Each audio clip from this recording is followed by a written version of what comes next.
Hi everybody, it's Constance with Charming Custom Crafts, and I finally finished my mother's order. She's going to be pretty excited about this, but it took me forever, and that's because she actually ordered a Christmas tree card, and I thought I'd be a smart aleck and go, hey, let's do the 3D pop-up card. Okay, this is the card. Actually, it's more of just the pop-up. When I started researching them, I did not know that there were two designs on them. They obviously reinvented them. And it's by Sizzix. So that you know, to do one or two, it's nice, but when you have an order of 50, no, not so easy. I wanted to show you you're going to start seeing my little Mickey here. He's going to be holding my sign for my logo. I'm going to put him in yet. I've just been so busy with so many projects. Anyway, I have done all of my mother's cards with my daughter's help in about 4 days of work. And I tried not to go so extravagant on them. And I'm going to show you. I made one a little different on purpose.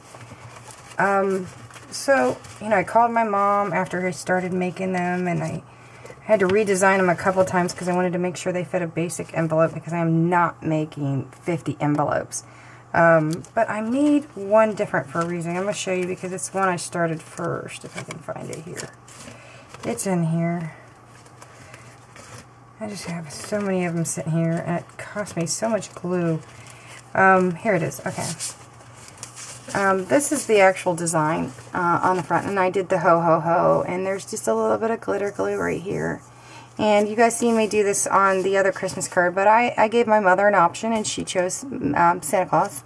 And because of the Christmas tree being in the middle, I went with Christmas ornament paper, since there's no ornaments on the tree per se. And then I put a little gold ribbon. And some of them I pulled the wire, and the other ones I didn't. I thought it was really cute the way it was. And then I did the tag and the liquid pearls. You know, I tried to go with a little bit of the vintage colors, but because the paper is vintage, I needed to do red to offset the green, which you guys see me buy the green. It's not easy finding about, and I think I used 75, 80 sheets to do... oh God, this design requires 2 big trees and 4 little trees to make the pop-up, and then you got the little sitter stand, and that takes forever, let me tell you. And I'm going to bring that out here towards the end, and I'm going to show you that, and why it took forever. But this, I made this one a little different, and I'm going to put it back the way the other ones are in just a minute, and when I'm done, but I did this one a little different, because I'm going to show you the inside. As you can see, it'll pop right open. Actually, it's just being a pain in the butt because it's been sitting for days. I'm going to be sticking, I thought I'd be a smart aleck. Okay, there it goes, pops. I thought I'd be a smart aleck and put a whole bunch of liquid pearls on to make it look like light bulbs or ornaments. No, not when you're doing 50 cards. When you're doing pop-up cards, I don't recommend doing 50 cards unless they're pretty simple. And even if much as you think this is simple, it's not, and I'll explain it. But this is what my mother wanted on the side, and I did a custom in here. And I could have put paper in here, and I thought, no, I wanted the tree to be the center focus, and you know, because of the tree and the the ornaments and the holly in the front, I kept it the center focus and the card. And I'll show you this. But I started looking at doing 50 of them with all these little, liquid pearls. No, maybe if I started in October, but 31 Days of Spooks kind of preoccupy me. And you can see I did liquid pearls, and then his face, by the way, is watercolor pencils. But the berries and stuff. Anyway, you're not going to see Santa anymore this season. I've done like 52 Santas, or 53. I don't know how many of them I'm done. I'm done seeing Santa stamp this year. And it's kind of annoying. But I didn't do that route when we were looking at it. We ended up doing glitter glue around it to kind of look like snow. And I had to, because I swear I'm telling you, the liquid pearls was not going to happen. 4 days of preoccupying my time doing this many trees. And that's with my daughter's help. And I don't have the back that I normally do. And that was with help, guys. So as beautiful as the die is, I don't recommend doing 50 of them. A few, maybe, if you only have a few on your Christmas card list, but not all of them. But I use different glitter glues on all of them as I ran out. But let me grab what I have an extra one.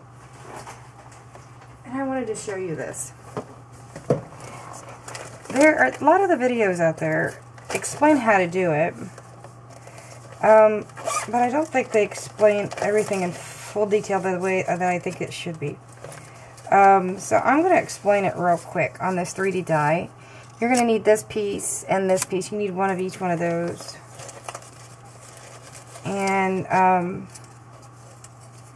you need 4 of these and 1 stand. I'm not going to put the stand on because it's just kind of a pain, which I can, but I'm not doing it. I'm tired. I've done so many of them. Well, maybe I can. Let's see what I can do.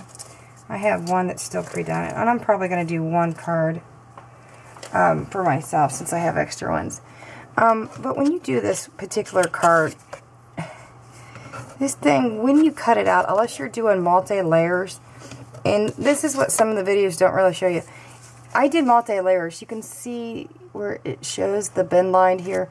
The only way you see that is if you do multiple pages of paper. So there's a little thing to that, you know, I had to go over several times. I watched, 3 or 4 videos out there, and there's, like I said, there's 2 designs on this. But it does not show that score line. If you can see it again, it does not show that score line unless you do multiple pages.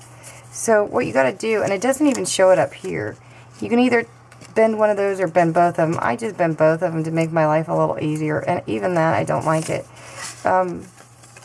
I don't know if I'll ever get one of these big dies again. I might if it's a simple pop-up. I wouldn't do the tri-shutter. You don't do enough tri-shutters to do that. But there's the basic. Then you have to go around and you have to bend all of these little pieces down at the top here where it heads the score line. But again, you won't see that score line unless you do multiple pages of a cut. So you have to go around and imagine how I'm doing this, and you have to cut them out. And I can't find my, because I have the big extension mat, and I have the extension mat, but could not find the second one, so I had to use my regular one. So I'm not exactly thrilled. I haven't been able to find jack squat lately, and I'm not thrilled. And I've looked, and trust me, ladies, I've looked. So you go in, and to do the smart thing, you want to put this up and under. Because if you try to do it the other way, it just doesn't work. And I made the mistake with the first time. I thought it sat in between here, and it doesn't. It actually cradles in the back, and then you pop it up. Don't go right. Don't go right. And I learned that after doing about 20 of them. Go left, because it's a lot easier. And you keep going. But before you do that, you really should bend this particular piece down. I'm going to show you. Bend this piece. And it doesn't even show that on this one, guys. It doesn't show that, it doesn't explain it, even on multiple pages. You have to bend that one down. And then you got to do it a couple times just so that you can get it up and over it. And then pop it through. It's really as cool as this is, it's a pain in the hiney. And I'm going to go a little faster here because there's other videos out there that want to explain it. I just want to show you what pieces on it were a pain in the butt. If you're going to do a couple, I'd rather, after me having this, I would explain that you would buy some die cuts off of somebody else rather than to buy the big die. Because I don't think this one's worth it. Not for how many times you're going to use it, unless you're going to be doing some hunting cards, which this would be kind of cool. Yeah, you have to push that down really hard. And I'm going to see if I can hurry up here so I can show it. But it's really a pain. I mean, just imagine doing the double mat that I did, stamping out all the Santa Clauses, and then coloring them, and then glittering them, and then doing the tags, and then inking the tags, and then doing liquid pearls, and putting the stamps on. And here's the bottom piece. I'm going to show this real quick. You have to fold it this way, and you got to put. Oh, by the way, don't use the quick dry glue. Use the red tape. And when you get done, you're going to have all this here. And you're going to put this piece and here and here.